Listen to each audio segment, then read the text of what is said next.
சாரிம்மா, லென்ஸை போட்டு தலைதான் வந்தீங்களா? சாக்லேட் காஃபிலாம் கூட பரவாயில்ல, ஃபில்டர் காஃபியாச்சும் கொடுமா.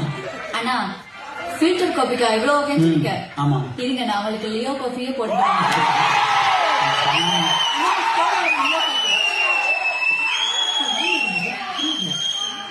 அந்த பையன் இந்த பொண்ணுகிட்ட தப்பா நடந்திருப்பான்.